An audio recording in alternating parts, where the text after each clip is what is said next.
I thought about this term empress and how it came to me and how I was embodying it. I felt my energy change. I felt this uplifting, rising of this strength and this feeling that, hey, I've got a lot of things to do in this world. I'm not withering and fading. And that's the mindset perspective. That's that shift that I'm hoping women will embrace and share with others that we're here. We've got a lot of things to do and my life is valuable. I'm valued.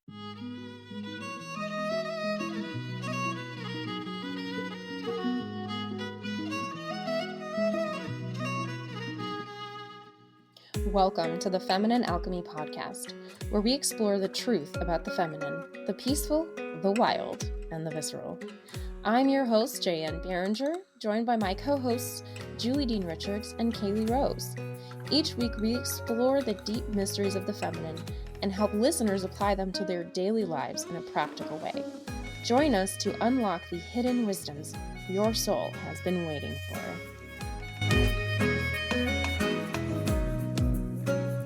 Hello, everyone, and welcome back to another episode of Feminine Alchemy. I am Julie Dean Richards, and today I am joined by an amazing woman who I actually look up to. We've gotten to chat a little bit, not only off the mic, but also I am going on her podcast in a couple months, and she is just wonderful. So let me introduce you to Rose Wippich.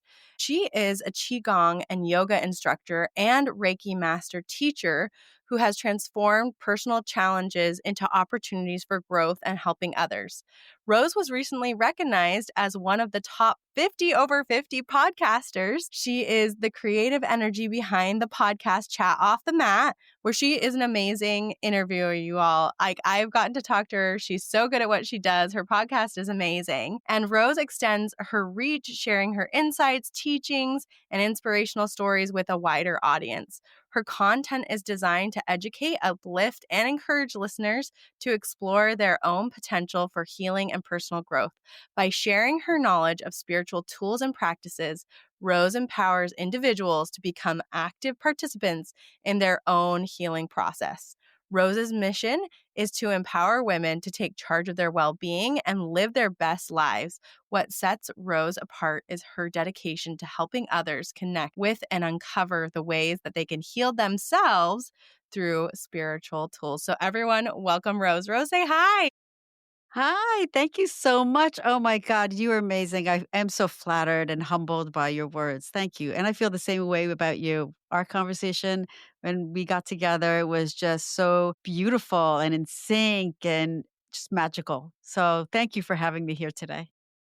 Oh, you're so welcome. It was just such a joy for me. You know, you don't always connect with everybody that you interview or when you meet them, but I felt an instant connection to you. I just want people to know you really are who you say you are. You know, some people aren't, but you definitely are.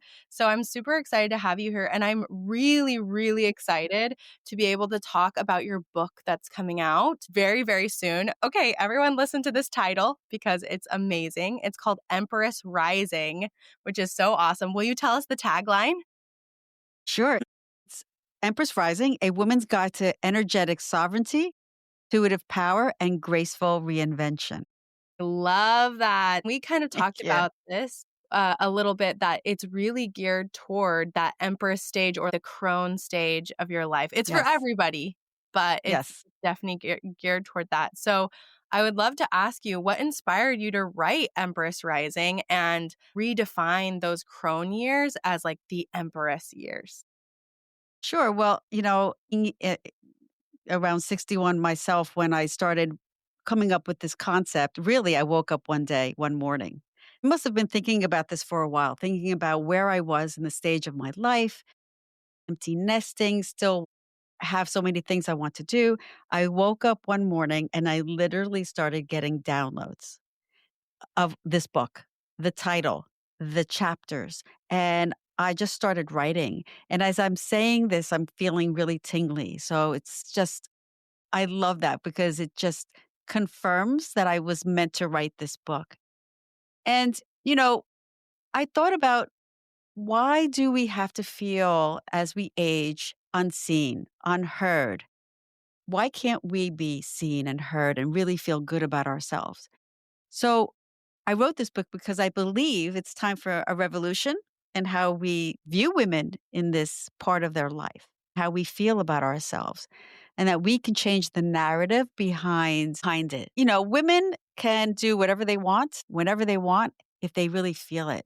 So at this stage of our lives, we are like, hey, I've got time on my hands. Why don't I just go out and explore, be authentic, really step into my power and make the choices that are aligned with who I am? Yeah, I That's what love it, that.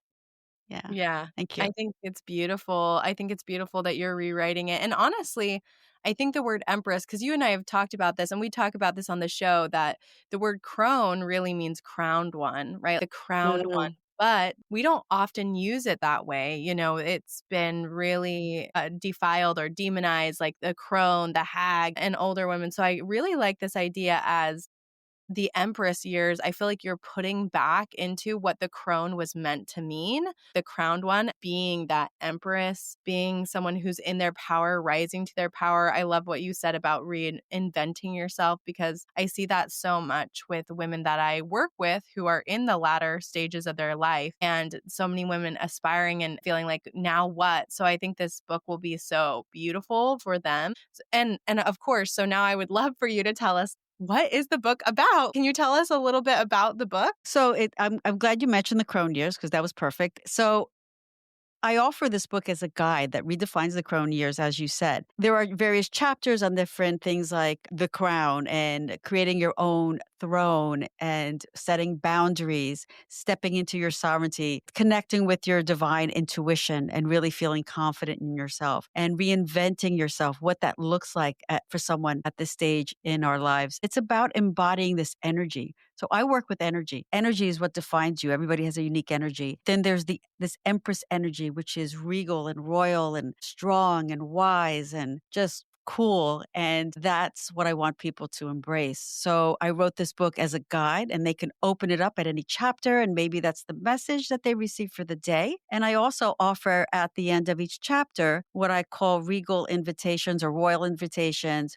which are just something that they can do, maybe a meditation or some journal entry or just different types of exercises that they can do to support what I talk about within each chapter. I love that. I love that it's a guide and that people can really open it up to what speaks to them. And obviously they can start from the beginning, but they can also just open it up. And I love these invitations and helping people work through this and redefine themselves. So in the book, as I understand, you discuss creating a throne or a sacred sovereign space, which I love. I love Yes. that. What does that actually practically mean for women in their wisdom years? So, most of our lives we're doing for others, we're sharing space with everybody, right? Our kids, our husbands, our parents, our siblings, our friends. And sometimes we just don't have that special place to go to. So, a throne, really, in my book, there's two ways of looking at it. We have the physical throne, which is just a space in your environment, and it could be anywhere, inside, outside, in a special room. It could just be a chair somewhere that you go to, that's your sacred space where you can just pause. You have your altar, you have your favorite things. So it's your physical surrounding. And that's a place where you tell people, listen, I'm going to my throne. So do not interfere. Just, kind of keep your distance. This is my space. And we need that. We need a place to go to because, ever since COVID, a lot of people are working home. We're sharing space all the time. We don't have that place to go to. And it's really important to have that because that's when we can pause, we can think and connect with the other part of the throne, which is your inner throne, which is that intuitive guidance, which is where you tune in for those whispers from spirit, where you can ask a question and go deep within and see if the answers come up.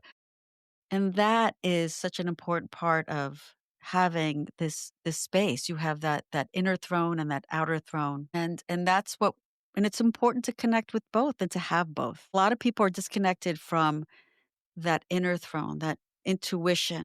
A lot of women say, I'm not intuitive. Yes, you are. Everyone's intuitive. But it's when we pause and connect and go within, give ourselves space to do that, which is why we go to our throne with our tarot cards or decks or our crystals or our books or our journal.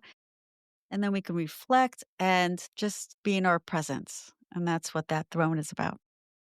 I love that. I wanted to ask you if you had any tips for what to bring to your throne a little bit, because we talk about sacred space, this idea of a place where you can be sovereign. And if people don't know what the word sovereign means, like you can be free, you can be yourself. I wondered if you could just tell us, do you have a throne? And is there anything special you bring to your own throne? Yes. Well, I have a couple of thrones. I have in my office, I feel that that space is my throne. I have my nice white chair. I have all my oracle decks, my special books. I have my oils, my candles, my crystals, my pictures of these beautiful deities that I look up to. And when I go in there and I clear that space often, that's another really important thing to do is that we need to always clear the space because the energy lingers, whatever that is. So that's the place where really nobody goes in there. It's funny because I think people just stop at the doorway sometimes. They don't really step in my household. Maybe that there's this energetic boundary that I've placed in there. I also have a chair that is an outdoor chair. It looks like an egg, the ones that you sit in and it kind of floats. So I sit there, and when I sit there, I feel like I'm in a womb, just in this little cocoon, and it feels so nurturing. And there, I really don't have anything around me. I just have that to sit in, and I feel embraced and hugged and closed off from the world. So that makes me feel good. For busy moms who want to find some peace, before you're picking up your children, your car could be your throne. You could just sit in there and pause for a moment. So, really, it could be a portable throne if you think about it as well. But yes, thank you for asking me about my thrones. Well, yeah, I just think that so many women, I think we've forgotten. They kind of, you say a sacred space and they're like, what is that? What is a sacred space? Or Yeah, what would I put in there? right. Or the why behind these different pieces. So it's so good to hear kind of practical examples in your own life of like, oh, this is what my throne actually looks like. And I love that you have two of them. I love that one space is like, yes, I am this empress. I'm doing my work. I'm getting stuff done in this space. Like, this is my space. And the other one is, I also need to be held. There are times I need to feel held by that womb space. I need to be in the womb space. So I think that's a really beautiful example. And even the car example of what a throne can look like and how it can feel for people. And just giving people ideas. You don't have to bring crystals or whatever in there, but it can make it so special. And I love that you also have your oils there. I think that's so beautiful and pertinent because we're talking about empresses and like anointing is so important. Yes, Do you yes. talk about that at all for yourself? Is that something that you do? Well, I have sprays that I love to Mm, use that are infused with oils that I purchase, and they each have their own vibration. mm. So I have quite a few that I purchased from a woman in England, and I intuitively am guided to work with certain ones. And they work a lot with the archangels, Metatron, Gabriel, Mary Magdalene, Mary. There's all these different sprays. So I just find which ones work with me. I spray them and I just work with that vibration and that energy. I find that I'm always drawn to the right ones.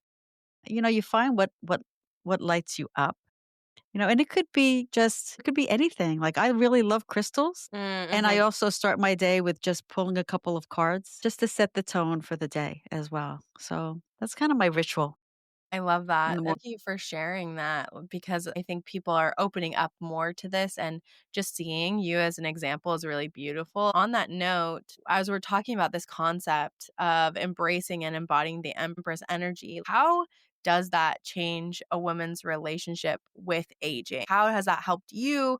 And how does that help change other women's relationship with aging? Well, when I first started writing this book, I thought about this term empress and how it came to me and how I was embodying it. I felt my energy change. I felt this uplifting, rising of this strength and this feeling that, hey, I've got a lot of things to do in this world. I'm not withering and fading. And that's the mindset perspective. That's that shift that I'm hoping women will embrace and share with others that we're here. We've got a lot of things to do and my life is valuable. I'm valued. We're not withering and fading, but we're expanding and blooming. So we think about the lotus, which I know We talk about the lotus a lot in spirituality, but the lotus rises and it's beautiful and it's graceful. We're not losing our petals. We're just keep growing more petals around us. And maybe we're plucking off the ones that no longer serve us, but this feeling that we're growing and that we're anchored in our sovereign power is really important. And we also need to embrace that freedom or become free of people pleasing. I think that's really hard for women. People tell me stories of what their mothers used to do for their husbands. And their husband would say, I'm taking a shower. And she would show up with their clothing, like, here's all your clothing and put it there. And, okay, I think it's great if that's what you wanna do, but at some point, you have to do for yourself and embrace that. Really do what feels good for you. We also wanna define our own standards of wellness and beauty. So no makeup, no problem, Mhm. you know? Mhm. Totally. And really rewrite our stories and think about who we are versus who we think we need to be. What another's perspective of who we should be, that's not maybe what we really want to be. Totally. And that's a really big part of the book, rewriting not history, we can't change that, but how do we wanna move forward in our lives? Yeah, I love that. It's so funny because as you said that, a hummingbird just, came up. Yeah. So you're in the right place, doing the Wow, right thing. The I hummingbird, love that. That's rare, very rare. Yes. hummingbird energy. Yes. Wow, beautiful. Yeah, you are Thank you for really sharing helping. that. Yeah. Like, Thank you. you're really redefining it, and for people who don't know, if you hear noises in the background, I'm trying to keep myself muted, but I am up in a tree house right now recording this on our way, but yes, this hummingbird just flew right up, so I think that's a testament to everything you're saying for women, and it does kinda lead into my next question because so many women struggle with protecting their energy and like setting boundaries, like you talked about. So, how can women protect their energy while remaining open and also connected to other people?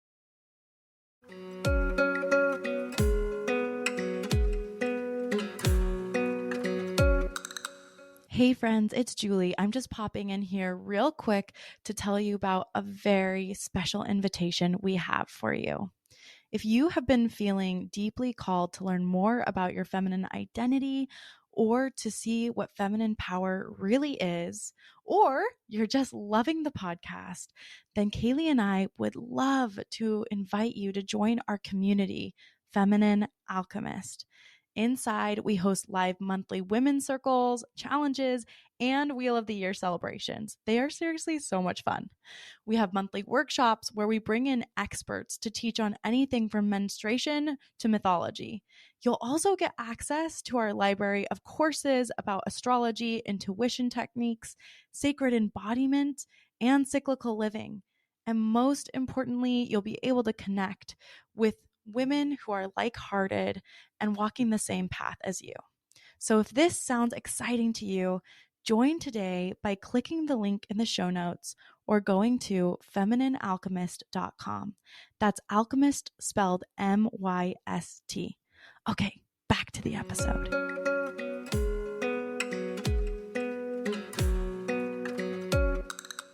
This is one of my favorite topics, so thank you for asking me that question, it's a great question. I work with energy, and energy is a word that's tossed around, but it's one of those things that we really can't define, right? It's this essence that we feel, this aura that we have, and it's important that we take care of that energy. And it's not just the aura, but it's how we feel inside. And energy is flowing within us, and can it get blocked? And that can get blocked because we do too much for others. We're ill, lifestyle choices that we make. So it's really important to understand how we're feeling, how that energy is flowing, and that's by how fatigued we are or how we're feeling physically, emotionally, and all those things. That is important to understand because energy is our most sacred possession, and we need to know when it's out of balance. Some of the ways that we work with our energy by, um, or protecting our energy by doing practices like Qigong, getting Reiki sessions. If you're a Reiki master, do it yourself, or a Reiki practitioner, I should say, do Reiki on yourself. Also create boundaries, energetic boundaries, like, when you're on your throne, tell people, "I'm on my throne, you need to just give me that space." Also understand what there's when there are people or things in your life that are depleting your energy and you know who those people are. There could be people that are close to you or friends that just deplete you and you feel that. You have to rethink your relationship with them or find ways to set those boundaries and say, maybe I don't spend so much time with them. Maybe I don't pull into their drama. And that's ways that we can protect our own energy, be discerning about who and what we allow in that energy field. So it's really important to know, to understand your energy, work with your energy and protect it. Yeah, it's super important. Yeah, for sure. Do And you have Do you have ways in which you find that you can protect your energy? You're with your family a lot and you're busy and you're doing this and that. Can you offer also some ways? Here's my hosting. I'm turning the tables on you. I was like, "This is Rose. This isn't about me. This is about you." I know, but I'd love to know what other people do because I think everyone's unique in that perspective. Sometimes I'll just put a bubble around me, like I'm in a little glass box when I'm like, okay, I don't want anybody to penetrate my energy, and that works for me. I was just curious what you do. Yeah, well, I think everything that you said is so important, and I was thinking about the relationship piece because this it can be so hard. I can't remember who said this to me, but someone said recently uh, that we often confuse history with intimacy, meaning we have friends that we've had for a really, really long time, or people in our life who've been in our life. We have lots of history with them. And therefore, we feel like we have to bend over backwards for them because we have that history with them. And it's a lot harder to set boundaries with those kinds of people. And especially, I think, during these Empress years, as you're an Empress Rising, you have so many people who you have history with, who you love and have affection towards, children and grandchildren and friends and longtime friends and people you worked with for years, whatever it is, because you've created a legacy at this point. And I just think, I don't know, I want to give people the permission that even if you have history with someone, that doesn't mean you have to be intimate with them. You can put boundaries up with them, exactly like you were talking about.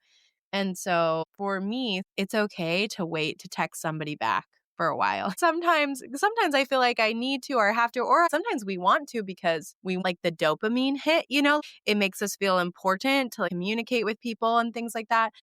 But having the boundary of no, I'm going to wait a few hours or I'm going to wait a day, especially when there's drama, it's better to wait and cool off and let that go and just set that boundary.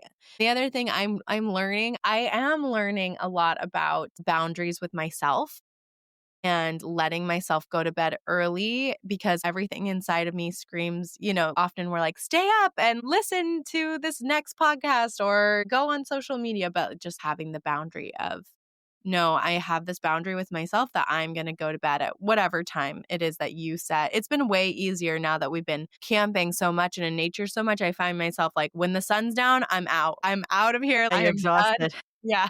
But I think that's before, great. it's huge. Yeah, it is. It is. Yeah. Sorry, go Yeah. ahead.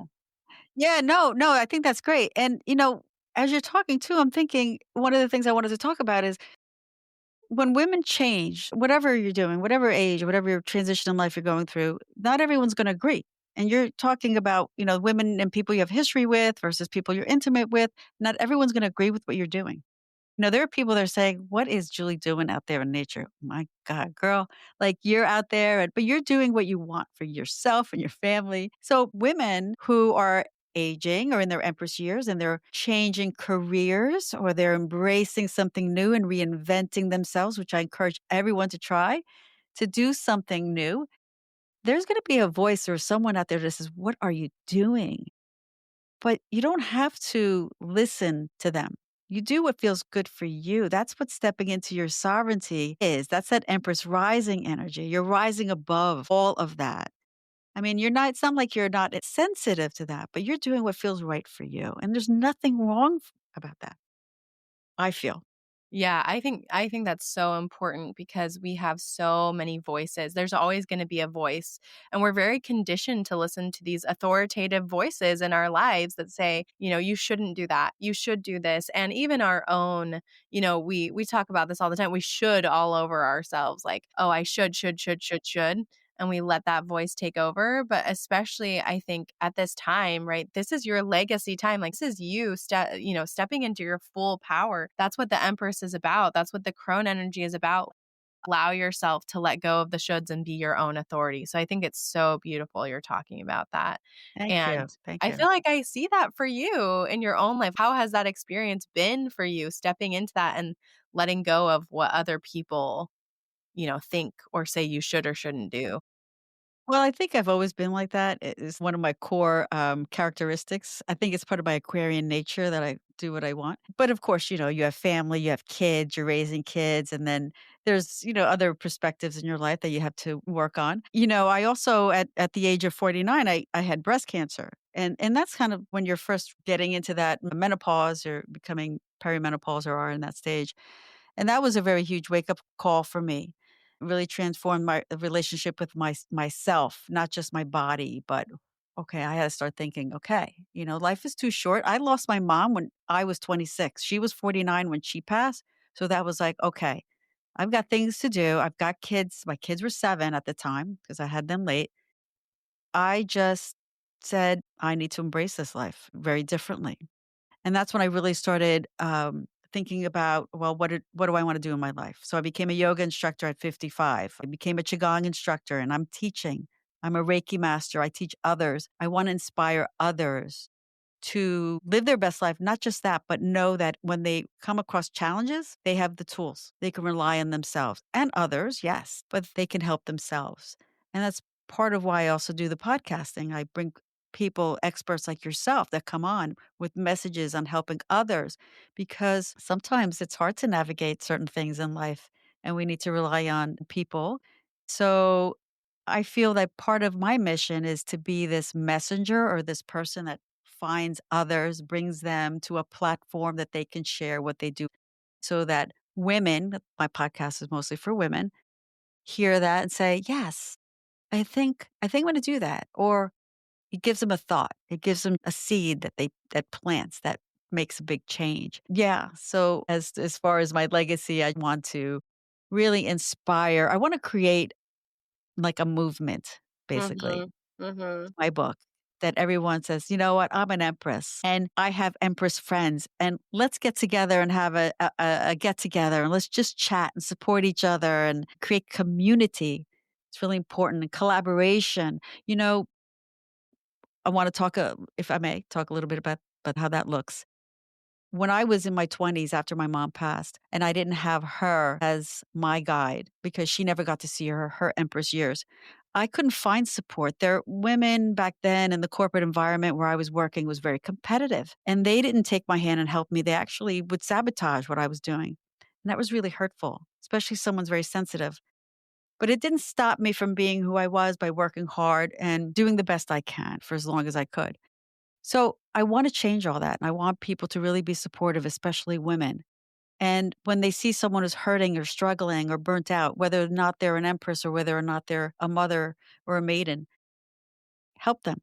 Women that are empresses are wise. They've experienced life. They have some answers, maybe not all, but be available to help others when they're struggling.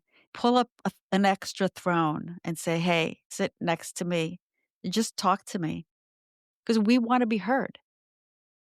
Maybe not heard like I wanna reach out 10,000 fans on Instagram, but just intimately heard. That's really important because with the work that I do, I notice our throat chakra is blocked. We don't know what to say, how to say it, who to say it to, and when women create that community, that coven, that support, it's so important. Yeah, I completely agree with that. I think it's so vital what you're talking about with the past and what you had to live through with people sabotaging you, other women sabotaging you, that kind of sister wound that we carry, that competitiveness, that false femininity. We have had over the years this false idea of what we need to do because women have been told for so long to get ahead, you have to be like a man. And what do men do? They compete. And it's okay. It's not that all competition is bad. We need the masculine in that competition piece, But for women, we need that feminine collaborative piece. And that's true femininity, is that collaboration, allowing and bringing in other women, lifting them up. I love that you're trying to create this movement of allowing women to lift each other up and looking forward to the Empress years, looking forward to this, because that is so vital.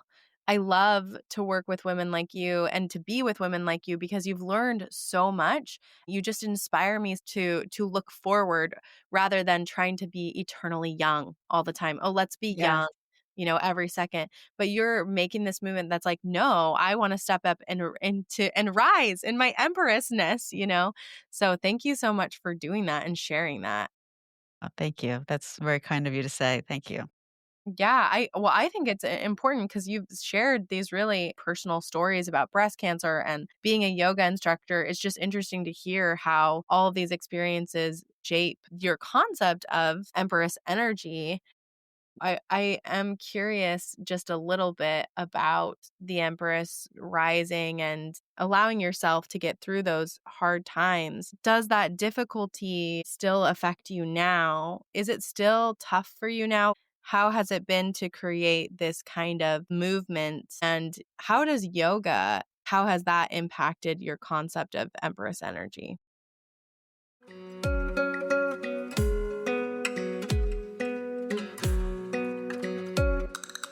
Hey friends, it's Jayan here. If you have been feeling really stressed out about the world lately, you are not alone. There's been enough crazy and fear flying around the internet that even I've been knocked off my rocker sometimes. But it's times like these that I'm really grateful for the tools I have to regulate my nervous system. I developed these tools for myself when I was going through the thick of it. My babies were young and I had a ton of repressed anger. And these tools help me through other stressful times, including negotiating my own divorce, having difficult money conversations, and of course, the whole COVID experience. And I've put all these tools in a method I call the authentic self-care method. This is different than other self-care programs because it is a framework for you to find your special sauce when it comes to self-care. And let me tell you a secret. Step one is not take a bath, get a haircut, or go to the gym. Step one is regulate your nervous system. And that's exactly what we do inside the 3-in-1 membership. This powerful program includes focused journals and meditations you can do in just a few minutes, like the fight or flight session, the hippocampus session, which rewrites your ability to see new possibilities, and the vagus nerve session, which helps you regulate your whole body in a crisis. Using these tools, members have reported feeling more empowered, more expansive, and many experience relief from actual physical pain, all for less than $2 a day. So join the 3-in-1 membership now so you can learn these tools today. The world is not going to become less crazy. The only thing you can control is how you respond to it. The 3-in-1 membership will help you do that, so click the link in the show notes to enroll today.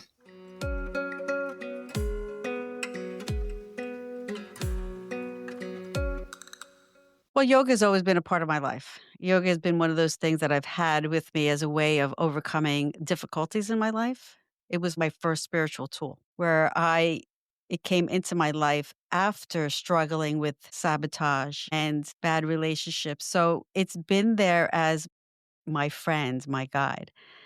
Um, it's always supported me to overcome these obstacles. And I think through that, um, it's helped me want to share that with others. So becoming a yoga teacher at 55, I was like, you know what? Yoga has done so much for me. I want to share that with others. And when I became a yoga teacher, a lot of my clients were people who were my age because I understood that, certain yoga movements and certain yoga poses, how they affect the body at this point and the discussions that we had in class were really about this energy, this empress energy, and this stepping into your own power and doing what feels right for your body, not for a body that's 20 years old or 30 years old. So creating that safe space. So that's how yoga has influenced my life. And also Qigong. I teach Qigong now because it's a little bit more accessible and it works with energy. It really has changed a lot in my life. It's helped me to overcome or stop drinking alcohol, which wasn't doing anything good for me. And I knew that, and I'm a clearer channel now when I work with my energy. It's helped me my own physical state. I love teaching others Qigong because it's something different and something more accessible. Not everybody can do yoga, but a lot of people can do Qigong, and it's very much like Tai Chi. But Qigong means that we work with our energy. We understand when there's blocks. We move the energy. We protect our energy. So there's a lot of different exercises that we could do, and I encourage people to try it because it's really very powerful. So having that personal practice has been really important to me. And I encourage others to have something that makes them feel good and supports them physically and spiritually. Yeah, I was gonna ask, I'm sure there are women listening because you're talking about you can reinvent yourself at any age. It's possible no matter what. I'm sure there are women who say like, I feel like I'm too old. I can't do something new. And you've shown, obviously, through starting that practice at 55 that you can do it. But what do you say to women who are like, I'm too old or I can't do that? And also, are there tools besides you talked about yoga, you talked about qigong, are there any other tools that you would recommend to someone who may be really struggling right now, struggling in feeling like they can rise up or struggling with what other people are thinking about them and leaving behind those authorities saying you should, you should, you should? So everyone's at a different part of their journey, right? Your question was, what would I say to someone who's thinking, I'm too old to reinvent myself? Well, the first thing I would ask them, is that really true, right? Are you really too old to do anything different? And reinventing doesn't have to be something daunting. It could be trying something new. I always say pickleballs. Try pickleball instead of walking. Or maybe you've worked in a corporate environment for so long and you want to start a coaching or want to take a class in holistic healing. Like myself, I wanted to become a yoga teacher at the age of 55, and it was a lot of work. And I was in class with a lot of younger people, but it was something that I was passionate about, something that I knew in my inner throne, in my divine intuition, that was something I needed to do for myself that eventually would help others. So, first, you have to ask yourself, you have to tune in and ask yourself what lights you up. What is something that you're passionate about? Maybe something that you put aside for a long time, and see how you can revisit it. I know people that are becoming acupuncturists in their 50s, and that's really, really hard. But it doesn't have to be anything like that. There's always going to be self doubts. As I was writing this book, I said to my editor, I don't know. I don't know if anybody's going to read it. Uh, she goes, stop. She goes, everyone has self doubts. She goes, it's normal. We have that imposter syndrome. Oh my gosh. Am I really a yoga teacher? Is this really, am I being stupid, or am I being stupid to write this? You're going to have those. There's going to be days where you're going to think that. But you have to kind of peel away those layers and try something. Don't be afraid. People are going to talk. People are going to say things. I mean, who knows what people are saying about me when I became a yoga teacher, but it didn't stop me. And then those same people who I thought were saying things were coming to my class. So that was kind of cool, right? So, really, stepping into your sovereignty and rising as an empress means rising above all that bullshit and really trusting your gut, your instincts, and stepping on a path that is your path, no one else's path. Ah, such beautiful words. I love this. I love everything that you said. I love even just the simple question of starting with this idea of, well, is it really true? Is it true that you can't do something new? Is it true just challenging? I say to myself when I'm having a hard time, nobody likes me or no one does this or whatever. I like to say to myself, so what? So what if they did? So what? So I think you're really redefining that. And, you said people who were naysayers to you came to your class, which is amazing. Often that's what happens. People end up seeing what you're doing and later being like, oh, yes, of course they can do it and end up being your supporter. So I love that. Thank you. Yeah, don't let other people define what you need to do in your life and who you are. I said that at the beginning. We all go through that, especially when we're younger, but that's not the way it should be. You really need to live your life. This is your life, especially when we're in our Empress years. I mean, we none of us know how long our life is going to be. Look at my mom, she passed away at 49. You Mhm. know, she probably had all these dreams and she didn't get to live them. So, you have to live your best life and do what's right for you. That doesn't mean you have to ignore what the people around you. Of course not. You have family, we have obligations, but you have to carve out what's right for you. It's really important. Yeah, I totally agree. I really, really agree. Thank you for sharing that. I just want to ask you really quick because we touched on Qigong a little bit and you kind of spoke about it as like a complement to yoga and other practices and like helping women as a tool. But just for people who are unfamiliar, what is Qigong? Yeah, so Qigong has been around for thousands of years. It is the umbrella of where all the other practices like martial arts, Tai Chi, they all fall under, and there's a lot of practices. So Chi means your energy, your life force energy, which I talked about at the beginning. It's like that thing we can't figure out how to pronounce it or we describe it, but it's what makes us move, what makes us feel good. It's that energy within us. Everything is energy, everything's vibration. And Gong means work or skill. So Qigong is working with our energy. Within our energy system, we have channels like rivers, and they lead to organs and they lead to different parts of our body. When we have imbalances, we can have issues within those organs or within our body. We feel tired, we feel depleted, we have headaches. All those things are energy imbalances. Qigong is a way to move the energy, intentionally move it with our breath and our mind. The movements create that physical benefit, right? So opening the joints, creating strength in our muscles, our connective tissue, which is all those ligaments and tissues, they open up. But we're also just creating this protective shield of energy around us, what we call our Wei Qi. It's this shield of energy that can support us. So qigong is a really nice practice. It's very accessible. It can be modified. It's fun. It doesn't have to be very slow moving, and it's something that is growing here in the States. It's already popular in other countries. I'm actually a member of the National Qigong Association, and I do work for them. So I am on a mission also to help create more of an awareness for qigong as well. And I think it's a beautiful practice. So I talk about it a lot. And I thank you for asking me about it. Yeah, of course.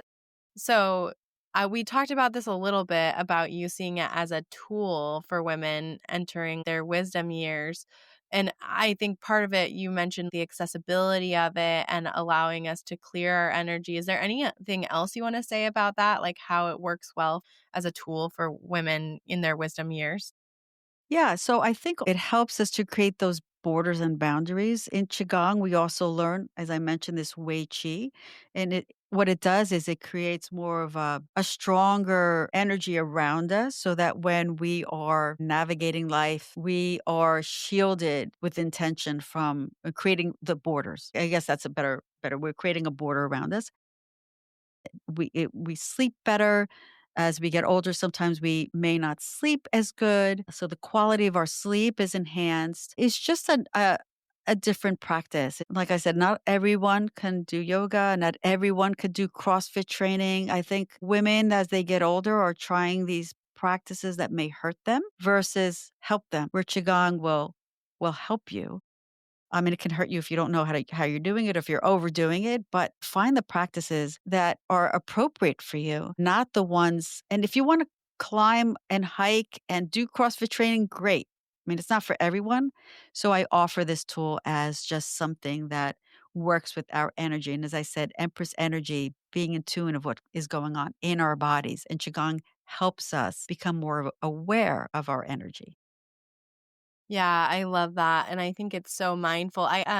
I used to live in New York City. I used to live in Brooklyn and Queens, and in Queens, every morning I would get up and go to the park, and all this big group of people, most of them Asian people, would do qigong every morning, and so I Yes. would go out and do qigong with the radio, and you listen to the voice, and we were just following what everybody else did, but I thought it It's was so fun. Yeah. It's fun, right? And I tell people in my class that are new, just have fun.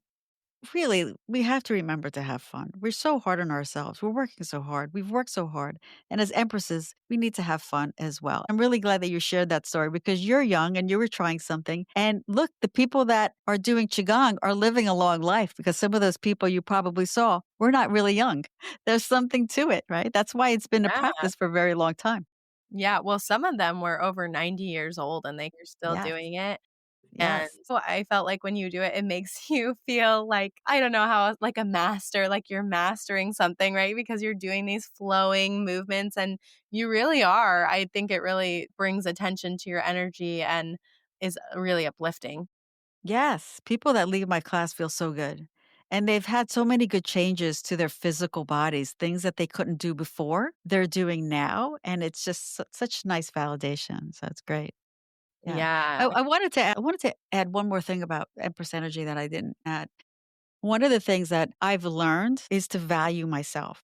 Many, many years, I would put that outside of myself where I would look outside for validation. And maybe a lot of women do that, maybe they don't. But I think that was one of the biggest lessons for me is to really learn how to look inside myself for validation versus waiting for someone to say, you did a good job. And I think that that's an old wound that maybe some of us may experience from childhood, growing up in older generations when people weren't really, "You did a good job. I'm really proud of you. I love you." Those weren't common phrases. So as empresses, if you're feeling that lack of self-worth, I want you to rethink that. And that is a huge chapter in my book on learning how to value ourselves without looking outside.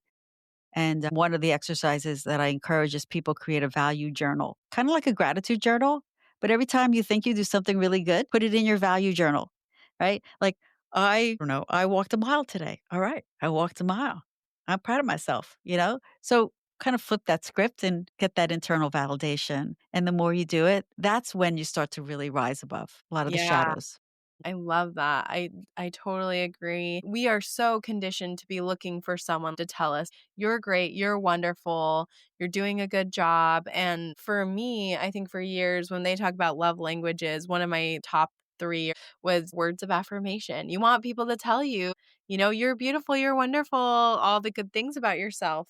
And that's been a huge focus for me is to shift to internal validation and not worry so much about the external validation. So I think that practice of a value journal is really worthwhile and amazing that you're bringing that up. But it just hurts my heart to feel that women who are empresses, who are in this area, they feel that deep wound of not being valued. It really drives me crazy, the culture around menopause and perimenopause and this idea that once you have lost your bleed, your worth goes down, and that really hurts me so much. So I love that you're talking about this. I think it's so important. Is there anything else you want to add about that for women? Yeah, because once you have that value, you feel valued because you know you're valued, then you will feel that you're seen versus unseen. I think it goes hand in hand because a lot of women feel unseen and they want to be seen. Seen in what way, right? Seen in a way that feels good for you, not that you're going to be recognized or anything. That goes hand in hand, I feel. Feeling self valuable and feeling seen. So once you feel valued and you internalize that, then you'll feel seen. These are beautiful words. You are so wise. Thank you so much for spending time with us. This has been great. You're the best. Thank you so much for having me here, Julie. Of course, of course. And I would love for you to share with everybody again, how can they connect with you? How can they get your book or get the pre order of your book? Where else can they find you? Tell us all the details. So, my book, well, I guess it depends on when this is launched. My book is called Empress Rising: A Woman's Guide to Energetic Sovereignty, Intuitive Power, and Graceful Reinvention. It will be on Amazon, or it is on Amazon. But if you go to my website at rosewippich.com, you will get updates there. And please reach out to me if anybody has questions, rose at rosewippich.com. I'm very approachable. I love hearing from people. I love collaborating. Thank you for saying that earlier, Julie. You said about collaboration, and I really love that because it's really about collaboration, supporting other women, supporting who we are, and creating change. We can create change. People like yourself doing this podcast and doing what you're doing, it's really important. So, and also please check out my podcast, Chat Off the Mat, where I talk a lot about feminine energy and holistic tools. And Julie was on it, and her episode will be in August. So look out for that if it's not already broadcasted or launched. So, yes, thank you so much for having me here today. Well, thank you. Everyone go check out Rose. Go read her book. I will definitely be buying a copy and listening to it and reading it because I know there's going to be so much goodness in it. Again, rosewippich.com. We will have all her stuff in the show notes, pre to order. She's amazing. Rose, thank you so much again for being with us. It is a delight as always. Thank you. Okay, everyone. We'll see you next week. Thanks so much for listening. I hope you enjoyed this episode as much as we did. Please make sure to give us a 5-star rating wherever you are listening and share with someone you know. See you next week.